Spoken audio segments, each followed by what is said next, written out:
করেন কি? গরিব মানুষ ভাই সাহেব, টাকাগুলান সম্বল, বড় কষ্ট কইরা জমাইছি, কেমনে পাঠামো জানি না। আপনার নাম কি? মনসুর। মনসুর, ব্যবস্থা করে দিচ্ছি, কোনো সমস্যা না। ঠিক মতো নাম ঠিকানা বলেন, কার নামে পাঠাবেন? পরিবারের নামে। পরিবারের নাম কি? জহুরা খাতুন। গ্রাম, পোস্ট অফিস সব বলেন। আচ্ছা দাঁড়ান, মানি অর্ডার ফর্ম আগে নিয়ে আসি। মানি অর্ডারের ফর্ম আনতে গিয়ে দেখা গেল বৃহস্পতিবার হাফ অফিস সব বন্ধ হয়ে গেছে। শনিবারের আগে মানি অর্ডার করা যাবে না।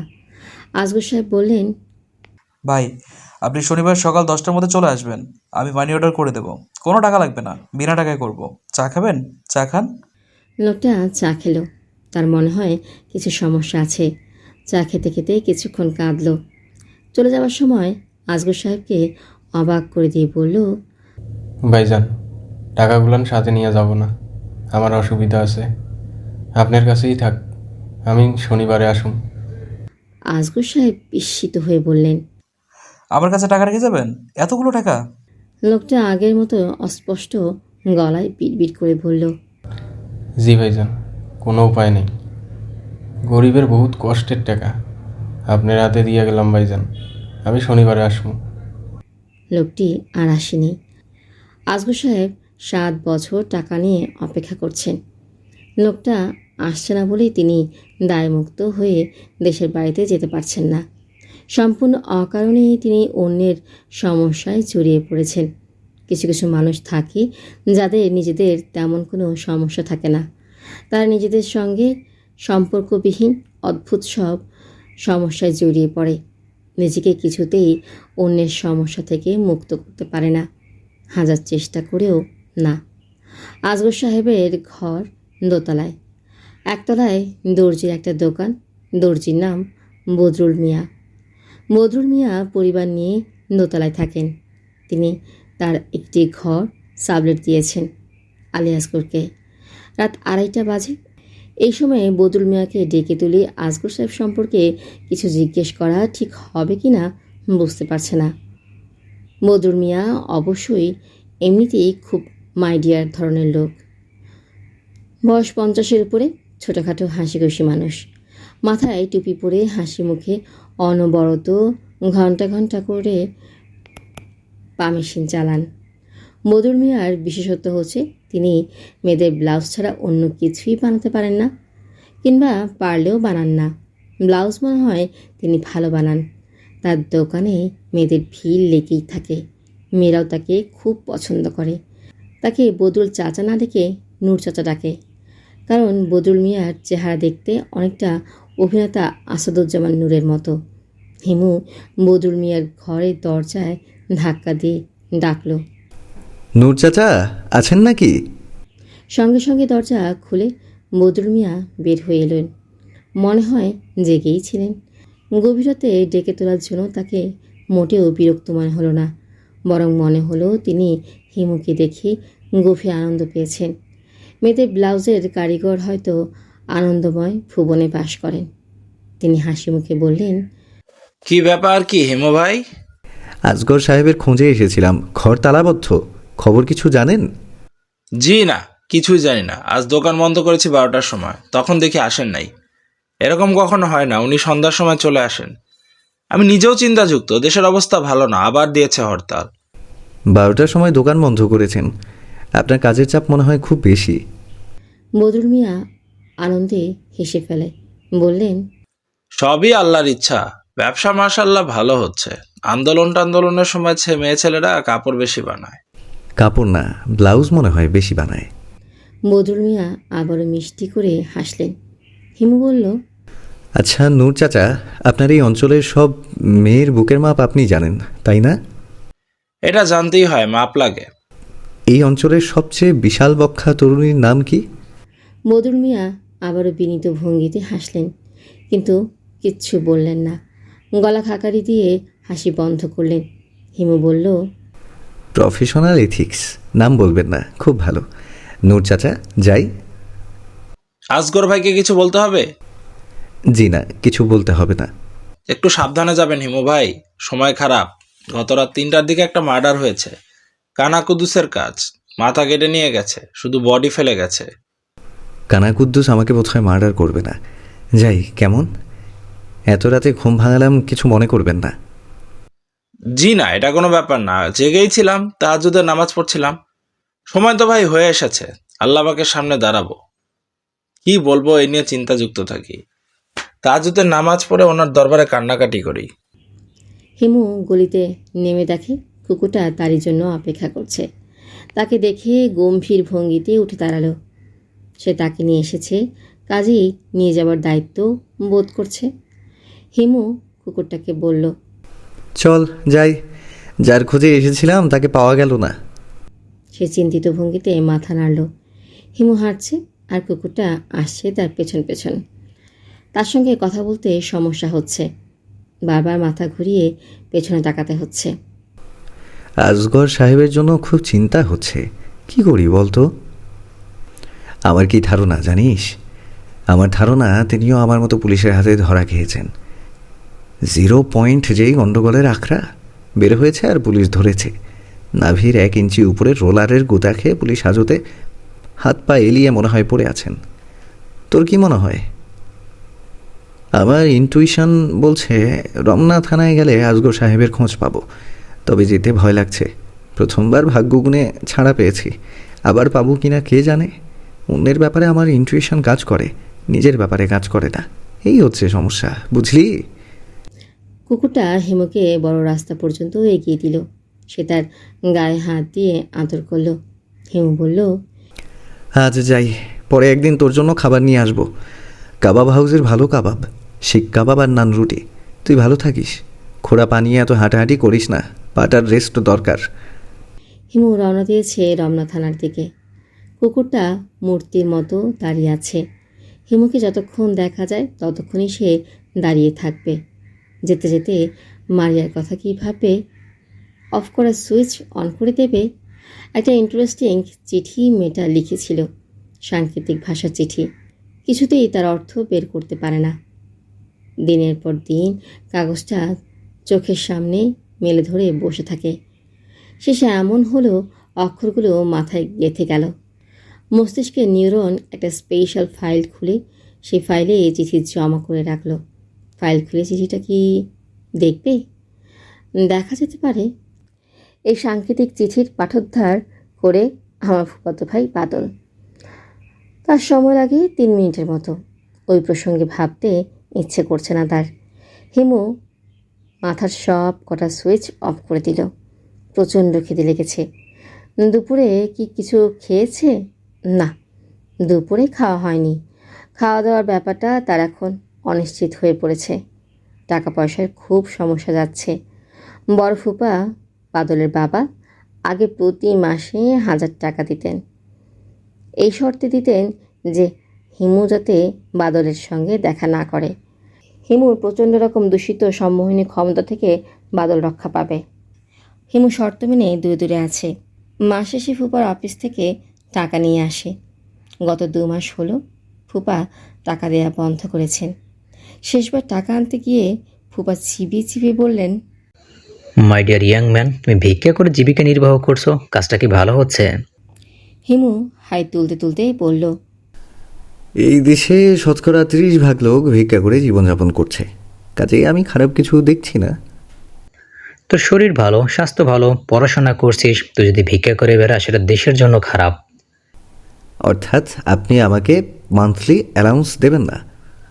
ফুপা বিস্মিত হয়ে বললেন, কয়েক মাস তোকে টাকা দিয়েছি, অমনি তো ধারণা হয়ে গেছে টাকাটা তোর প্রাপ্য। এটা তো খুবই আশ্চর্যের ব্যাপার। মাই ডিয়ার ইয়াং ম্যান, টাকা কষ্ট করে রোজগার করতে হয়। একজন মাটি কাটা শ্রমিক সকাল থেকে সন্ধ্যা পর্যন্ত মাটি কেটে কত পায় জানিস?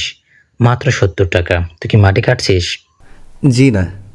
তাহলে তাহলে আর কি, চা দিতে বলেন, চা খেয়ে বিদায় হয়ে যাই। হ্যাঁ, চা খা, চা খেয়ে বিদায় হ। বাদুরের সঙ্গে অনেকদিন দেখা হয় না, ও কেমন আছে? ওর সঙ্গে দেখা করতে যাব, কখন গেলে ওকে পাওয়া যায়? ফুপা উচ্চাঙ্গের হাসি হাসলেন। হিমু তার 2 দফা হাসিতে বিভ্রান্ত হয়ে গেল।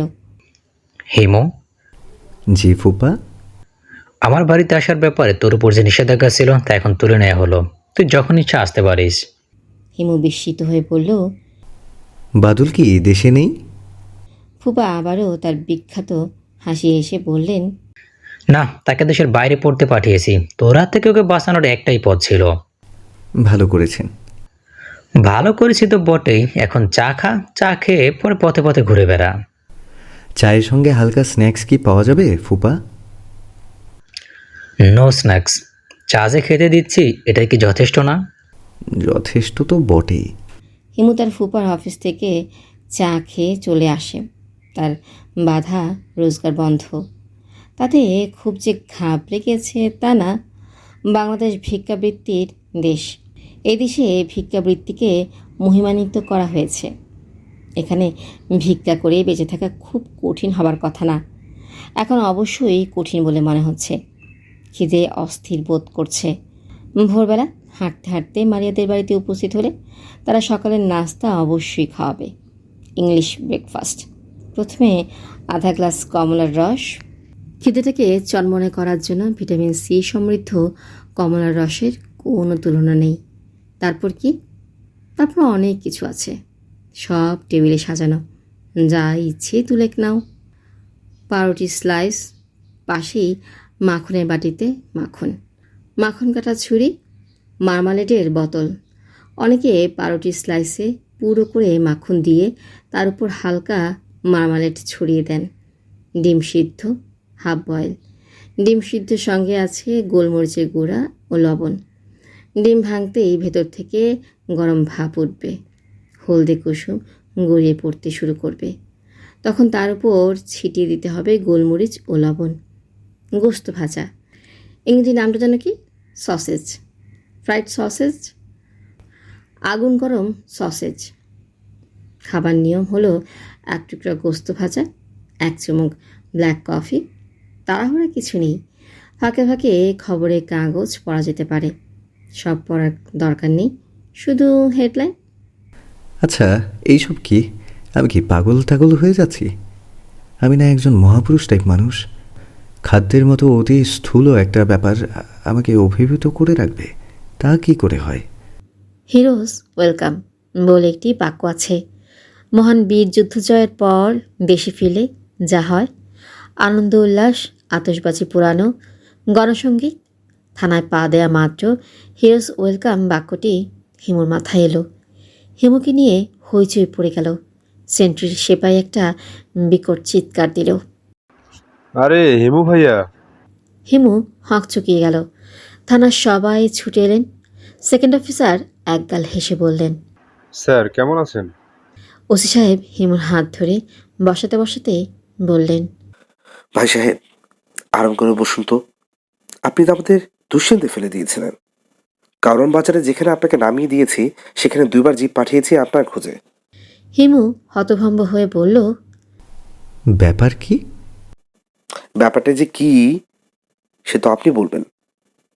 আপনি যে এত গুরুত্বপূর্ণ মানুষ তা তো বুঝিনি। মানুষের কপালে তো লেখা থাকে না সে কি। লেখা থাকলে পুলিশের জন্য ভালোই হতো। কপালে লেখা দেখে হাজতে ঢোকাতাম, লেখা দেখে চা কফি খাইয়ে স্যালুট করে বাসায় পৌঁছে দিতাম। ভাই, আমি অতি নগণ্য হিমু।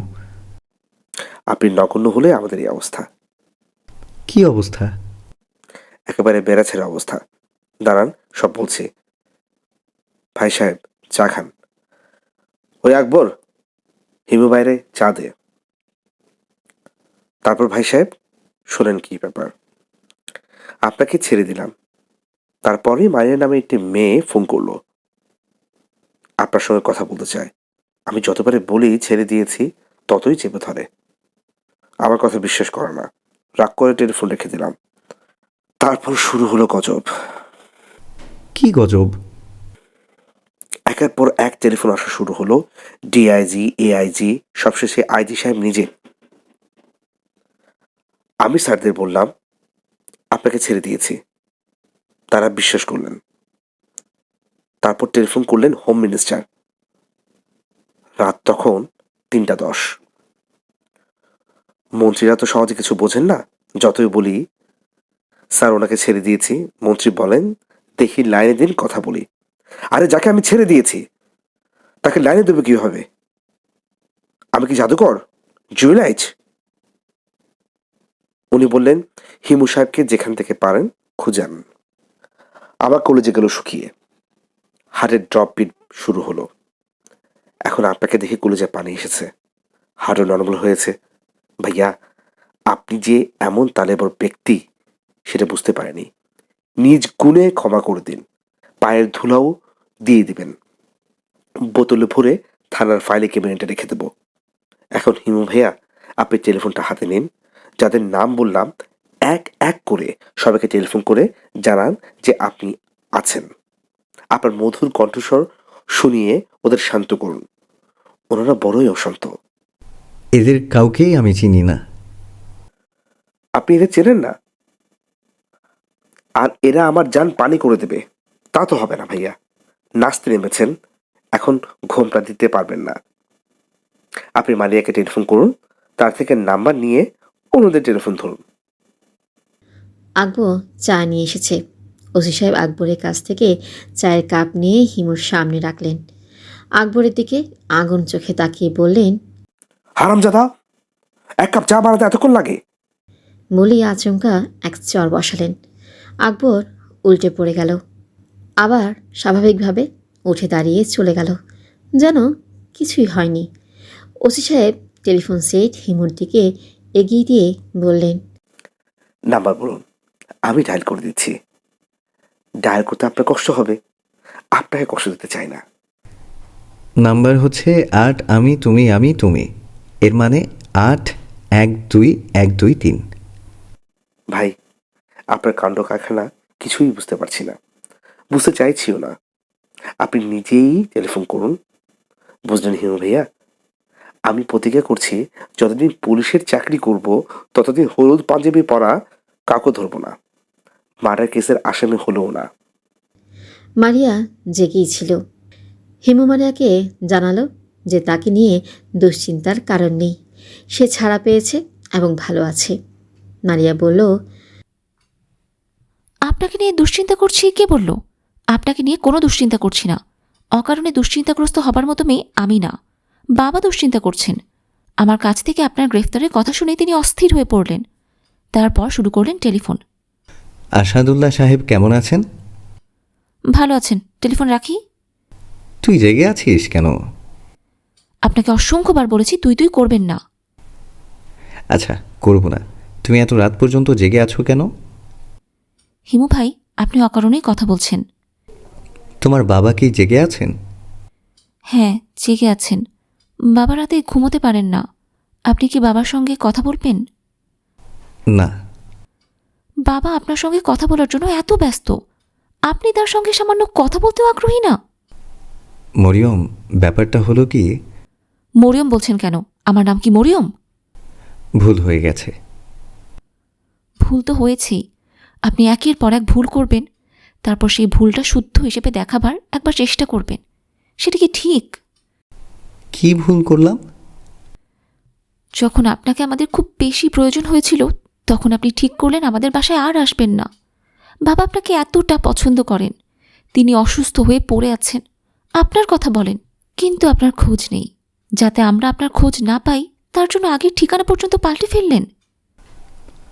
মারিয়া, তোমাদের হাত থেকে বাঁচার জন্য ঠিকানাটা পাল্টাইনি।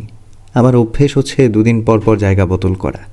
মানুষ গাছের মতো, এক জায়গায় কিছুদিন থাকলেই শিকড় গজিয়ে যায়।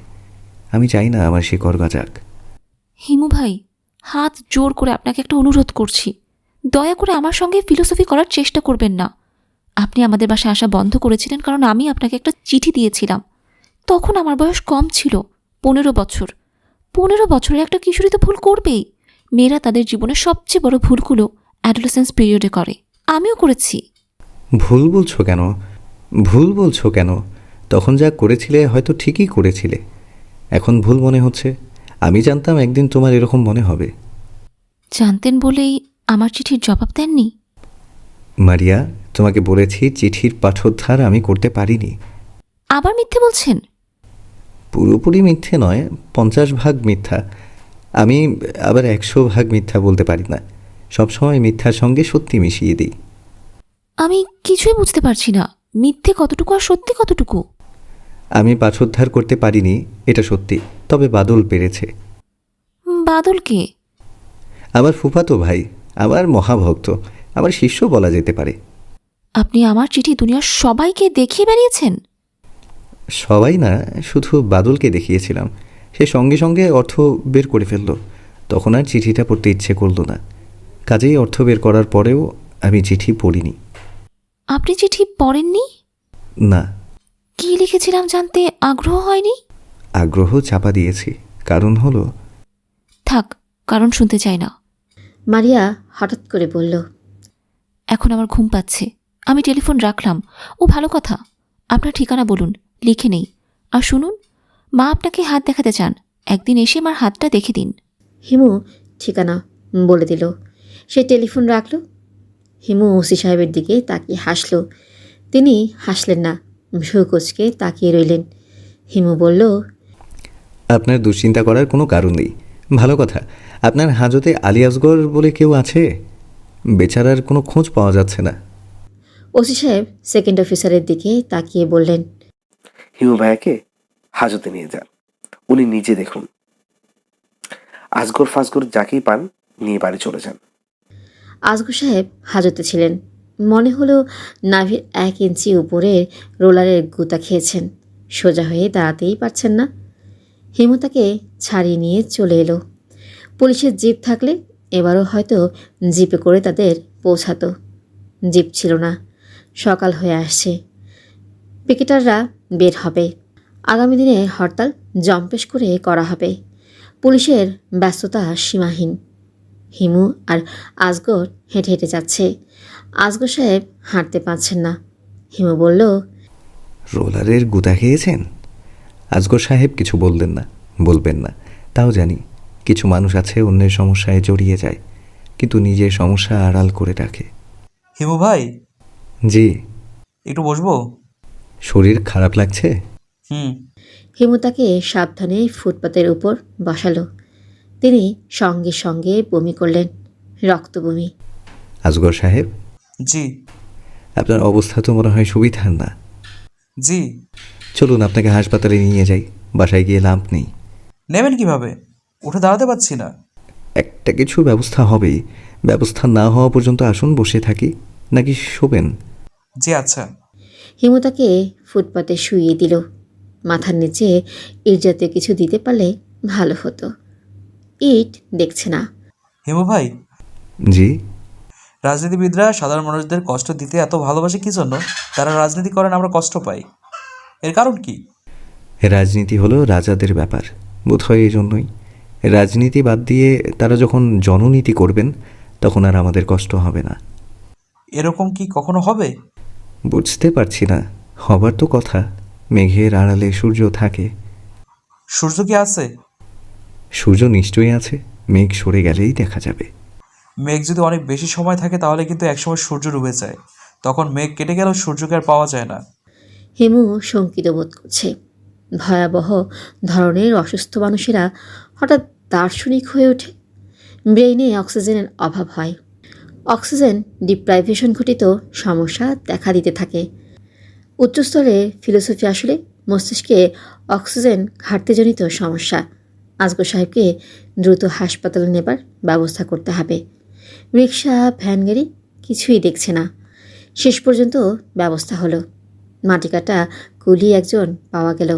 সে কাঁধে করে রোগীকে হাসপাতালে নিয়ে যাবে। বিনিময়ে তাকে 50 টাকা দিতে হবে।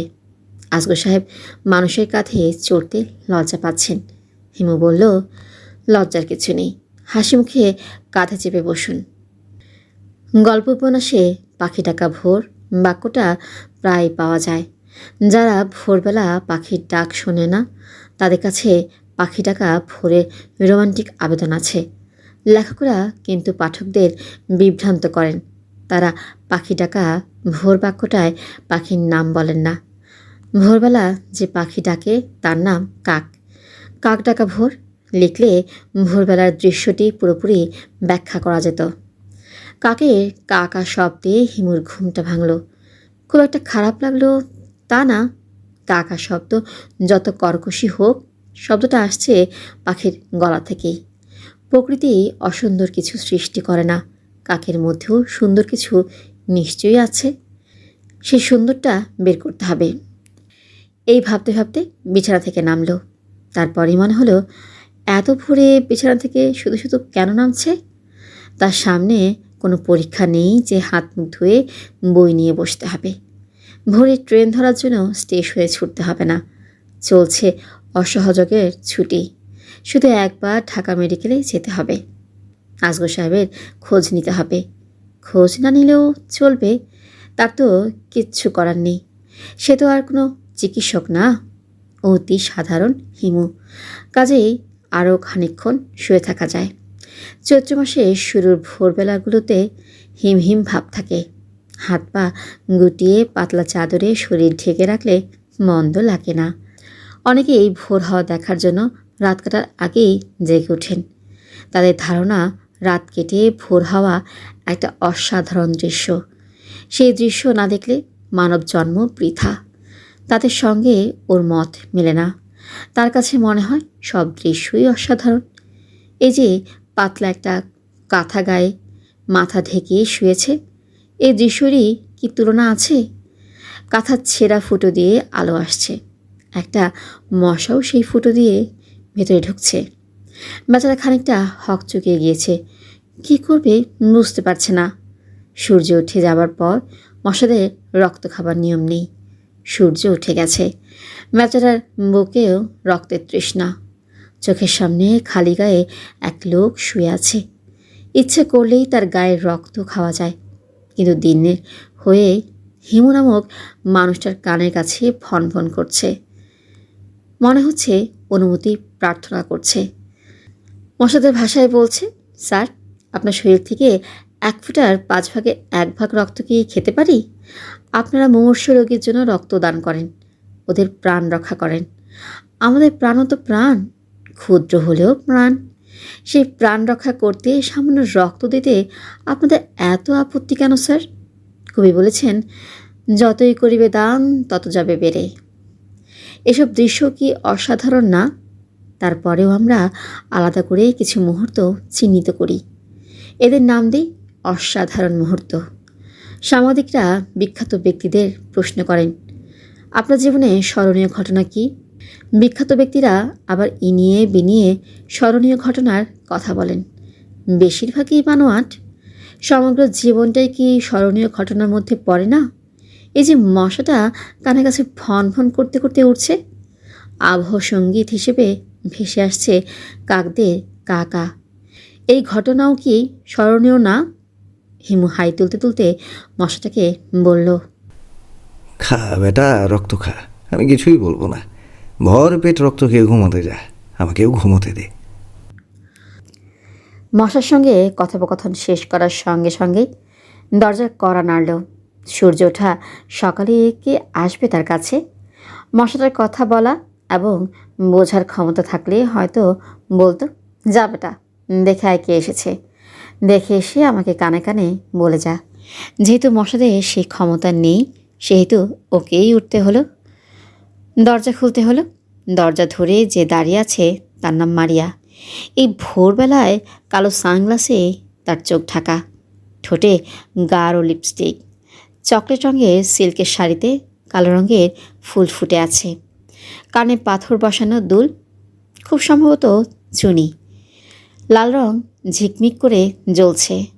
এরকম রূপবতী একজন তরুণীর সামনে সে ছেঁড়া কাঁথা গায়ে দিয়ে দাঁড়িয়ে আছে।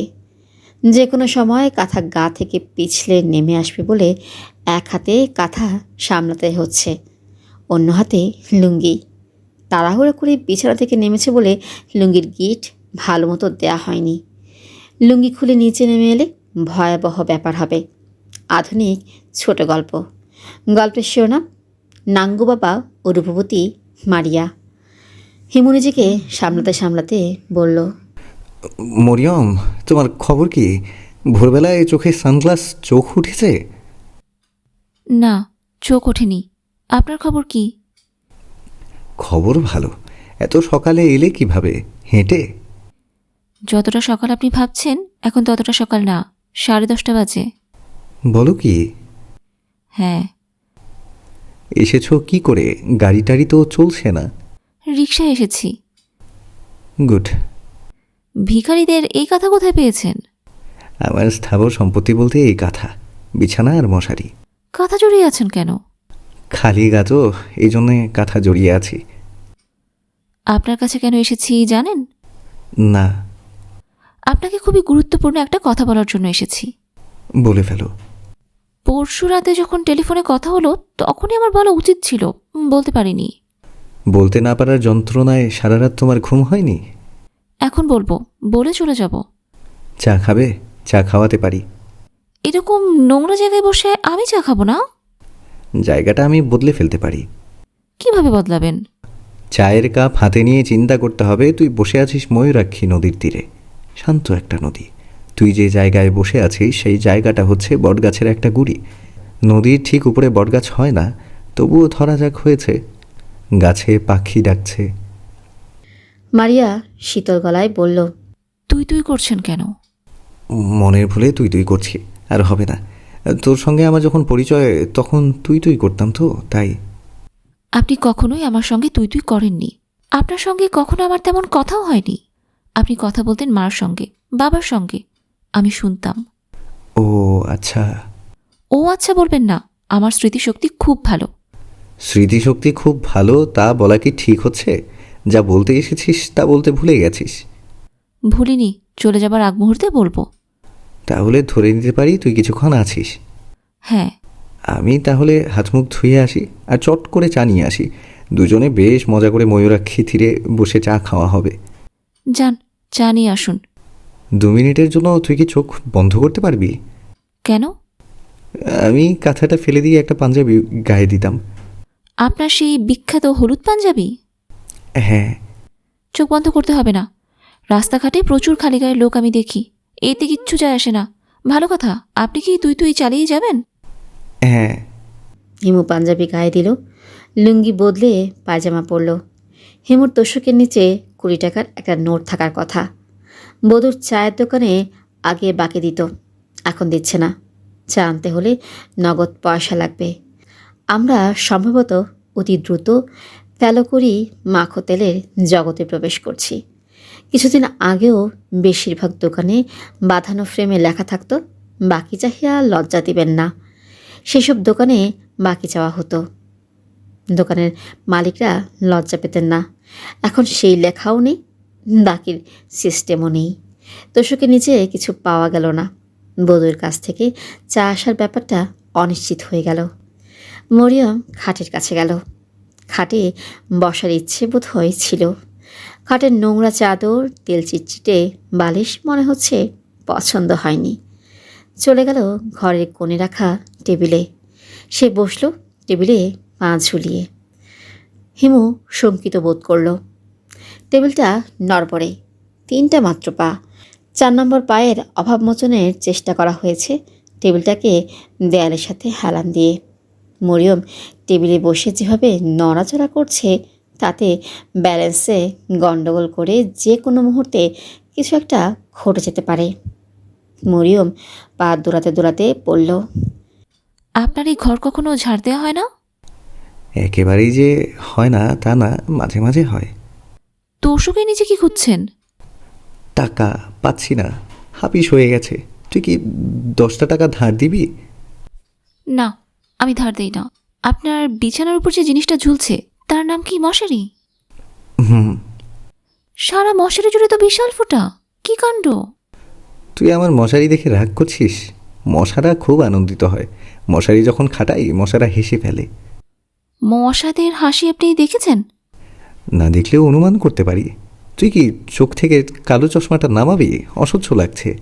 অসহ্য লাগছে কেন? আমি যখন স্কুলে পড়ি তখন আমাদের একজন টিচার ছিলেন, সারোয়ার স্যার। ইংরেজি পড়াতেন, খুব ভালো পড়াতেন। হঠাৎ একদিন শুনি স্যার অন্ধ হয়ে গেছেন। মাস 2 পর স্যার স্কুলে এলেন। তার চোখে কালো সানগ্লাস। অন্ধ হবার পরও স্যার পড়াতেন। দপ্তরি হাত ধরে ধরে তাকে ক্লাসরুমে ঢুকিয়ে চেয়ারে বসিয়ে দিত। চেয়ারে বসে তিনি পড়াতেন, চোখে থাকতো সানগ্লাস। স্যারকে মনে হতো পাথরের মূর্তি। এরপর থেকে সানগ্লাস পরা কাউকে দেখলে আমার মেজাজ খারাপ হয়ে যায়। মরিয়ম সানগ্লাস খুলে ফেলল। হিমু বলল, তোর চোখ অসম্ভব সুন্দর। কালো চশমায় এরকম সুন্দর চোখ ঢেকে রাখা খুব অন্যায়। আর কখনো চোখে সানগ্লাস দিবি না। আমি রোদ সহ্য করতে পারি না, চোখ জ্বালা করে। জ্বালা করলে করুক, তো চোখ থাকবে খোলা। সুন্দর চোখ সবাই দেখবে, সৌন্দর্য সবার জন্য। মরিয়ম তীক্ষ্ণ গলায় বলল। আমার বুকও খুব সুন্দর, তাই বলে কি সবাইকে বুক দেখিয়ে বেড়াবো? হিমু হতভম্ব হয়ে তাকিয়ে রইল। মেয়েটা বলে কি? এই সময়ের মেয়েরা দ্রুত বদলে যাচ্ছে। যত সহজে, যত অবলীলায় মরিয়ম এই কথাগুলো বলল। আজ থেকে 10 বছর আগে কি কোনো তরুণী এ জাতীয় কথা বলতে পারত? মরিয়ম বলল, হিমু ভাই, আপনি মনে হচ্ছে আমার কথা শুনে ঘাবড়ে গেছেন। কিছুটা ঘাবড়ে গেছি তো বটেই। ঘাবড়াবার কিছু নেই, আমি এর চেয়ে অনেক ভয়ঙ্কর কথা বলি। আপনি দাঁড়িয়ে থেকে সময় নষ্ট করবেন না। তুই এমন ভয়ঙ্কর ভঙ্গিতে পা দোলাবি না, টেবিলের অবস্থার সুবিধার না। হিমু বাথরুমের দিকে রওনা হলো। হিমুদের এই নিউ আইডিয়াল মেসে মোট 18 জন বোর্ডার, একটাই বাথরুম। সকালের দিকে বাথরুম খালি পাওয়া ঈদের আগে আন্তনগর ট্রেনের টিকিট পাওয়ার মতো। খালি পেলেও সমস্যা, ভেতরে ঢুকে দরজা বন্ধ করার পরপরই দরজায় টোকা পড়বে, ব্রাদার একটু কুইক করবেন। আজ বাথরুম খালি ছিল। হাত মুখ ধোয়া হলো, দাড়ি শেভ করা হলো না, দাঁত মাজা হলো না, রেজার এবং ব্রাশ ঘর থেকে নিয়ে বের হওয়া হয়নি। পকেটে চিরুনি থাকলে ভালো হতো, মাথায় চিরুনি বুলিয়ে ভদ্রস্থ হওয়া যেত। মেটে মানুষটা লম্বা কাউকে দেখলে বুক টান করে লম্বা হবার চেষ্টা করে। ফিটফাট পোশাকের কাউকে দেখলেই নিজেও একটু ফিটফাট হতে চায়। ব্যাপারটা এরকম। মরিয়মের জরুরি কথা জানা গেল সে এসেছে তার হাত দেখাতে। হাত দেখার হিমু কিছুই জানে না, যারা দেখেন তারাও জানেন না। মানুষের ভবিষ্যৎ বলার জন্য হাত দেখা জানা জরুরি নয়। মন খুশি করা জাতীয় কিছু কথা গুছিয়ে বলতে পারলেই হলো। সব ভালো ভালো কথা বলতে হবে, দু একটা রেখা নিয়ে এমনভাবে করতে হবে যে রেখার অর্থ ঠিক পরিষ্কার হচ্ছে না। অন্তত একবার ভালো কোনো চিহ্ন দেখে লাফিয়ে উঠতে হবে। বিক্ষিপ্ত গলায় বলতে হবে, কী আশ্চর্য, হাতে দেখি ত্রিশূল চিহ্ন। 1 লক্ষ হাত দেখলে একটা এমন চিহ্ন পাওয়া যায়। মানুষ সহজে প্রতারিত হয়। এরকম কথাগুলির একটি হচ্ছে, আপনি বড়ই অভিমানী, নিজের কষ্ট প্রকাশ করেন না, লুকিয়ে রাখেন। যে সামান্য মাথা ব্যথাতে অস্থির হয়ে বাড়ির সবাইকে জ্বালাতন করে, সেও এই কথায় আবেগে অভিভূত হয়ে পড়বে। ঠিক ধরেছেন, আমার মনের তীব্র কষ্ট আমার অতি নিকটজন জানে না। ভাই, আপনি হাত তো অসাধারণ দেখেন। হিমু মরিয়মের হাত ধরে ঝিম মেরে বসে আছে। এরকম ভাব দেখাচ্ছে যেন গভীর সমুদ্রে পড়েছে, হাতের রেখার কোনো কুলকিনারাই পাচ্ছে না। মরিয়ম বিরক্তির সঙ্গে বলল, কি হয়েছে? হিমু বলল, হাত দেখা তো কোনো সহজ বিদ্যা না, অতি জটিল। চিন্তা ভাবনার সময়টা দিতে হবে না। মরিয়ম বলল, আমার হেডলাইন মাউন্ট অফ লুনার দিকে বেঁকে গেছে, যেখানে শেষ হয়েছে সেখানে একটা ক্রস। এর মানে কি? হিমু বলল, এর মানে অসাধারণ। মরিয়ম তীক্ষ্ণ গলায় বলল, অসাধারণ? অবশ্যই অসাধারণ। তোর মাথা খুব পরিষ্কার। চন্দ্রের শুভ প্রভাবে তুই প্রভাবিত। চন্দ্র তোকে আগলে রাখছে পাখির মতো। মুরগি যেমন তার বাচ্চাকে আগলে রাখে, চন্দ্র তোকে অবিকল সেভাবে আগলে রাখছে। ক্রস যেটা আছে সেটা আরও শুভ একটা ব্যাপার। ক্রস হচ্ছে তারকা, তারকা চিহ্নের কারণে সর্ববিষয়ে সাফল্য। মরিয়ম তার হাত টেনে নিয়ে মুখ কালো করে বলল, আপনি তো হাত দেখার কিছুই জানেন না। হেডলাইন যদি মাউন্ট অফ লুনার দিকে বেঁকে যায় এবং যদি সেখানে স্টার থাকে, তাহলে ভয়াবহ ব্যাপার। এটা সুইসাইডের চিহ্ন। কে বলেছে? কাউন্ট লুইস হ্যামন বলেছেন। তিনি আবার কে? তার নিকনেম কিরো। কিরোর নামও শোনেননি? সমানে মানুষের হাত দেখে বেড়াচ্ছেন। এত ভাওতাবাজি শিখেছেন কোথায়? বৌদমিয়ার অ্যাসিস্ট্যান্ট চা নিয়ে ঢুকছে। কোকের বোতল ভর্তি 1 বোতলে চা, সঙ্গে 2টা খালি কাপ। সে বোতল এবং কাপ নামিয়ে চলে গেল। মরিয়ম শীতল গলায় বলল, এই নোংরা চা আমি মরে গেলেও খাবো না। আপনি খান, আপনাকে হাতও দেখতে হবে না। আমি চলে যাচ্ছি। তুই চলে যাবি? হ্যাঁ, চলে যাব। আপনার এখানে আসাটাই ভুল হয়েছে। বকবক করে শুধু শুধু সময় নষ্ট করলাম। আপনি প্রথম শ্রেণীর ভণ্ড। মরিয়ম উঠে দাঁড়ালো, চোখে সানগ্লাস পরল। বোঝাই যাচ্ছে সে আহত হয়েছে। হিমু ভাই, বল। হাত দেখাবার জন্য আমি কিন্তু আপনার কাছে আসিনি। হাত আমি নিজেই খুব ভালো দেখতে পারি। আমি অন্য একটা কারণে এসেছিলাম। কারণটা জানতে চান? চাই। ওদিন আপনাকে দেখে শখের মতো লাগলো। হতভম্ব হয়ে ভেবেছি, কি করে আপনার মতো মানুষকে আমি আমার জীবনে প্রথম প্রেমপত্রটা লিখলাম। এত বড় ভুল কি করে করলাম? ভুলটা কত বড় তা ভালো মতো জানার জন্য আবার এসেছিস? হ্যাঁ, আমার চিঠিটা নিশ্চয়ই আপনার কাছে নেই। থাক, মাথা চুলকাতে হবে না। আপনি কোনো এক সময় বাবাকে গিয়ে দেখে আসবেন। তিনি আপনাকে খুব পছন্দ করেন, সেটা তো আপনি জানেন, জানেন না? জানি, যাব, একবার গিয়ে দেখে আসব।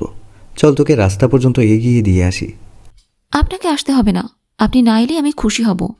আপনি বরং কোকের বোতলের চা শেষ করে কাঁথা গায়ে দিয়ে আবার ঘুমিয়ে পড়ুন। মরিয়ম গটগট করে চলে গেল। হিমু কোকের বোতলের চা সবটা শেষ করলো। কেমন যেন ঘুম পাচ্ছে। চায়ে আফিং টাফিং দেয় কি না কে জানে। শুনেছে ঢাকার অনেক চায়ের দোকানে চায়ের সঙ্গে সামান্য আফিং মেশায়, এতে চায়ের বিক্রি ভালো হয়। মনে হয় বোধও তাই করে। পুরো এক বোতল চা খাওয়ায় ঝিমুনির মতো লাগছে। দ্বিতীয় দফা ঘুমের জন্য সে বিছানায় উঠে পড়ল। বিছানায় ওঠা মাত্রই হাই উঠল।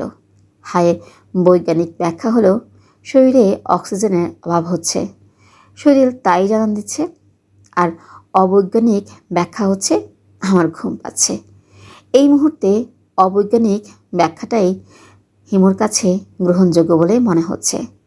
অনেকেই আছে একবার ঘুম চটে গেলে আর ঘুমাতে পারে না। হিমুর সেই সমস্যা নেই, যে কোনো সময় ঘুমিয়ে পড়তে পারে। মহাপুরুষদের ইচ্ছা মৃত্যুর ক্ষমতা থাকে, হিমুর আছে ইচ্ছা ঘুমের ক্ষমতা। যে কোনো সময় যে কোনো পরিস্থিতিতে ইচ্ছে করলেই ঘুমিয়ে পড়া। এই ক্ষমতাও তো তুচ্ছ করার নয়। ও আচ্ছা, বলতে ভুলে গেছি, হিমুর আরেকটা ক্ষমতা আছে, ইচ্ছা স্বপ্নের ক্ষমতা। নিজের ইচ্ছে অনুযায়ী স্বপ্ন দেখতে পারে। যেমন ধরা যাক সমুদ্র দেখতে ইচ্ছে করছে, বিছানায় গা এলিয়ে কল্পনায় সমুদ্রকে দেখতে হবে। কল্পনা করতে করতে ঘুম এসে যাবে। তখন আসবে স্বপ্নের সমুদ্র। তবে কল্পনার সমুদ্রের সঙ্গে স্বপ্নের আকাশ পাতাল পার্থক্য থাকবে। সমুদ্র কল্পনা করতে করতে পাশ ফিরল। ঘুম আসি আসি করছে। অনেক দিন স্বপ্নে সমুদ্র দেখা হয় না। আজ দেখা হবে ভেবে খানিকটা উৎফুল্ল বোধ করছে, আবার একটু ভয় ভয়ও লাগছে। তার ইচ্ছে স্বপ্নগুলো কেন জানি শেষের দিকে খানিকটা ভয়ঙ্কর হয়ে পড়ে। শুরু হয় বেশ সহজভাবেই, শেষ হয় ভয়ঙ্করভাবে। কে বলবে এর মানে কি? একজন কাউকে যদি পাওয়া যেত যে সব প্রশ্নের উত্তর জানে, তাহলে চমৎকার হতো। ছুটে যাওয়া যেত তার কাছে। এরকম কেউ নেই। বেশিরভাগ প্রশ্নের উত্তর তার নিজের কাছে খুঁজে। নিজে যে প্রশ্নের জবাব দিতে পারে না, সেই প্রশ্নগুলিকে সঙ্গে সঙ্গে ডাস্টবিনে ফেলে দেই।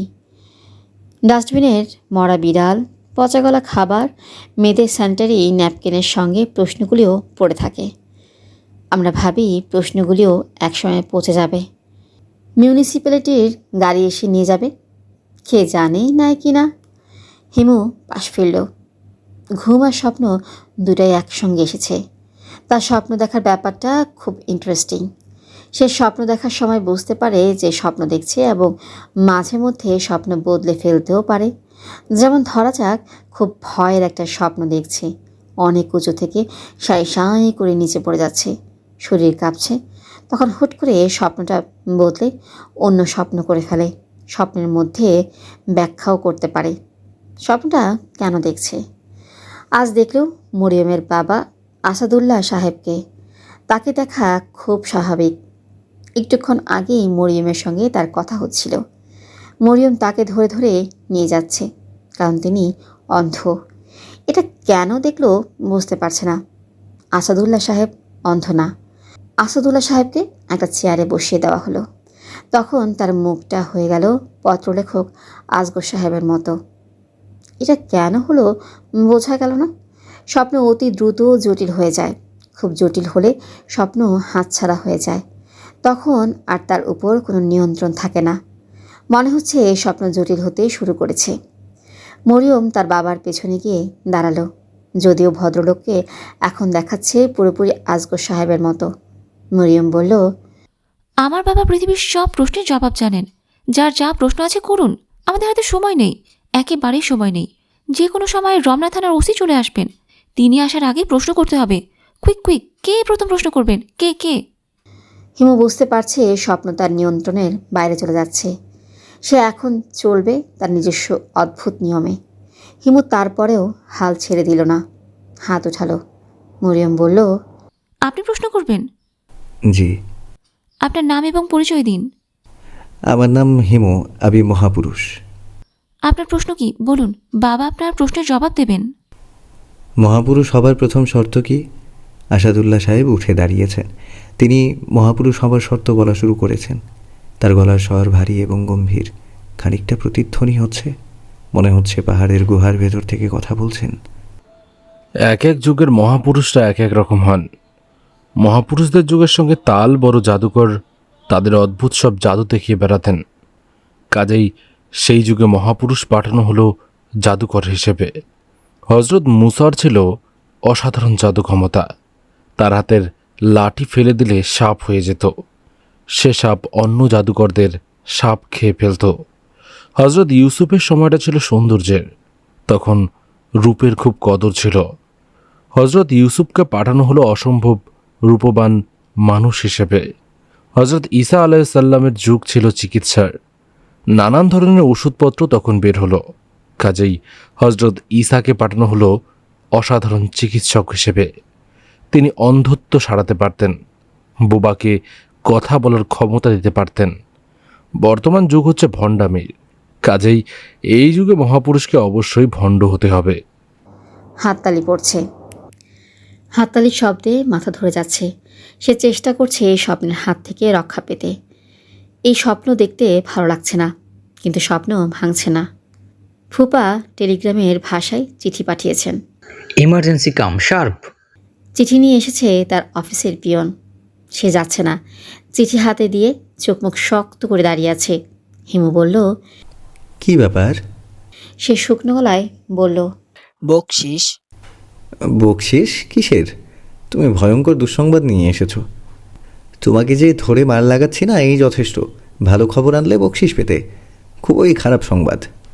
রিক্সা ভাড়া দেন, যামু কেমনে? পায়দল হেঁটে যাবে, হাঁটতে হাঁটতে দৃশ্য দেখতে দেখতে যাবে। তাছাড়া রিক্সা ভাড়া দিয়েও লাভ হবে না।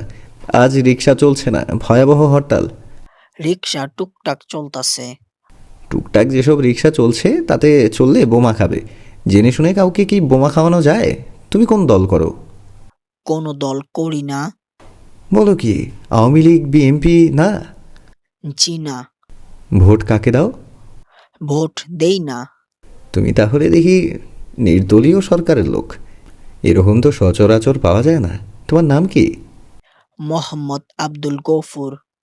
গফুর সাহেব, রিক্সা ভাড়া তোমাকে দিচ্ছি। আমার কাছে একটা পয়সা নেই, ধার করে এনে দিতে হবে। ভাড়া কত? 20 টাকা। বলো কি, এখান থেকে মতিঝিল 20 টাকা? হরতালের টাইমে রিক্সা ভাড়া ডাবল। তা তো বটেই। দাঁড়াও, আমি টাকা জোগাড় করে আনি। তবে একটা কথা বলি, 20 টাকা পকেটে নিয়ে হেঁটে হেঁটে চলে যাবে। রিক্সায় উঠলেই বোমা খাবে। ফুপু রাগে রাগে চোখে তাকালো। হিমু মধুর ভঙ্গিতে হাসতে হাসতে বলল, আমি আসলে একজন মহাপুরুষ, ভবিষ্যৎ চোখের সামনে দেখতে পাই, সেই জন্য সাবধান করে দিচ্ছি।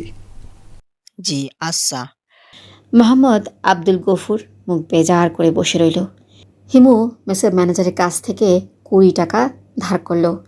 মেস ম্যানেজারের মুখ বেজার হয়ে গেল। মোহাম্মদ আব্দুল গফুরের মুখে হাসি ফুটল।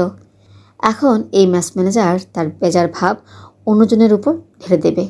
সে আবার আরেকজনকে দেবে। বেজার ভাব চেন রিয়াকশনের মতো চলতেই থাকবে। আনন্দ চেন রিয়াকশনে প্রভাবিত করা যায়, নানি আনন্দ করা যায়। ফুপা চিঠি হাতে ঝিম ধরে খানিকক্ষণ বসে কাটালো। ঘটনাকে আঁচ করতে চেষ্টা করলো, কিছুই বোঝা যাচ্ছে না। বাদল কি দেশেই ছুটি কাটাতে এসে বড় ধরনের কোনো ঝামেলা বাঁধিয়েছে, এইটুকু অনুমান করা যায়। বাদল উদ্ভট কিছু করছে, কেউ তাকে সামলাতে পারছে না। ওঝা হিসেবে তার ডাক পড়েছে। সে মন্ত্র পড়লেই কাজ দেবে, কারণ বাদলের কাছে সে হচ্ছে ভয়াবহ ক্ষমতা সম্পন্ন এক মহাপুরুষ। সে যদি সূর্যের দিকে তাকিয়ে বলে এই ব্যাটা সূর্য, দীর্ঘদিন তো পূর্ব দিকে উঠলি, এবার একটু পশ্চিম দিকে ওঠ। পূর্ব দিকে তোর উদয় দেখতে দেখতে বিরক্তি ধরে গেছে। তাহলে সূর্য তৎক্ষণাৎ তার কথা শুনে পশ্চিম দিকে উঠবে। বাদল শুধু যে বুদ্ধিমান ছেলে তা না, বেশ ছেলে। মারিয়ার সাংকেতিক চিঠির পাঠোদ্ধার করতে তার 3 মিনিট লেগেছে। এই ছেলে তার সম্পর্কে এই ধারণা করে কি করে সে জানে না। সে যদি হিমু ধর্ম নামে নতুন কোনো ধর্ম প্রচার শুরু করে, তাহলে অবশ্যই সে হবে তার প্রথম শিষ্য, এবং এই ধর্ম প্রচারের জন্য সে হবে প্রথম শহীদ। বাদল ছাড়াও কিছু শিষ্য পাওয়া যাবে বলে তার ধারণা। আজগর সাহেব শিষ্য হবেন, ধর্মে মুগ্ধ হয়ে হবেন তা না, ভদ্রলোক শিষ্য হবেন তাকে খুশি করার জন্য। কোনো রকম কারণ ছাড়া তিনি তার প্রতি অন্ধ একটা টান অনুভব করেন। আজগর সাহেব ছাড়া আর কেউ কি শিষ্য হবে? কারা কুদ্দুস কি হবে?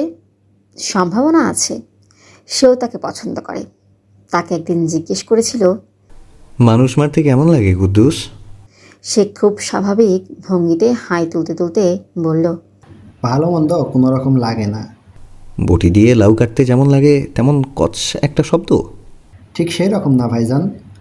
মরণের সময় মানুষ চিল্লাফাল্লা কইরা বড় তিক্ত করে, লাউ তো আর চিল্লাফাল্লা করে না। তা তো বটে, চিল্লাফাল্লার জন্য খারাপ লাগে? জি না, খারাপ লাগে না, চিল্লাফাল্লাটা করবই। মৃত্যু বলে কথা, মৃত্যু কোনো সহজ ব্যাপার না, ঠিক বললাম না? অবশ্যই ঠিক।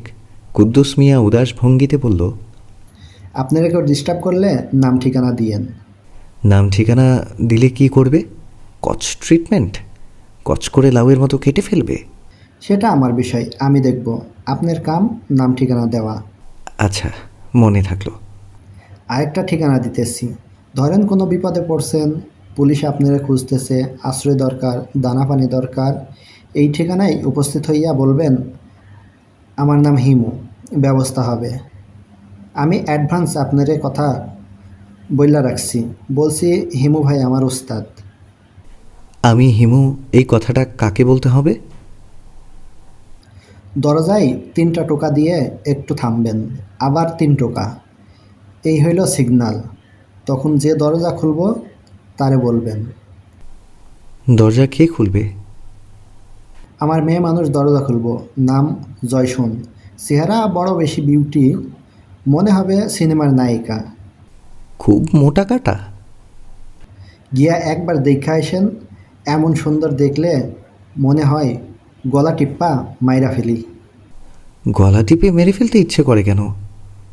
এইসব মেয়ে ছেলে সবের সাথেই রং ঢং করে।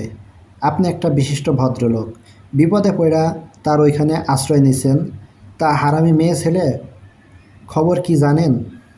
আপনার সাথে দুনিয়ার গপ করব, কাপড় চোপড় থাকবো আওলা, ইচ্ছা কইরা আওলা ব্লাউজ যেটা পরব তার 2টা বোতাম নাই, বোতাম ছিল ইচ্ছা কইরা ছিঁড়ছে, এমন হারামি মেয়ে। নতুন হিমু ধর্মে কুদ্দুসে সেই হারামি মেয়েটা কি ঢুকবে? তার সঙ্গে এখনও পরিচয় হয়নি। একদিন পরিচয় করে আসতে হবে। একটা ধর্ম শুরু করলে সেখানে রূপবতী মহিলা যাদের ব্লাউজের 2টা বোতাম ইচ্ছে করে ছেঁড়া না থাকলে অন্যরা আকৃষ্ট হবে না। মারিয়াকে কি পাওয়া যাবে? মনে হয় না। মারিয়া টাইপ মেয়েদের কখনোই আসলে পাওয়া যায় না। আবার ভুল করলো, কোনো মেয়েকেই আসলে পাওয়া যায় না। তারা অভিনয় করে, সঙ্গে আছে এই পর্যন্তই।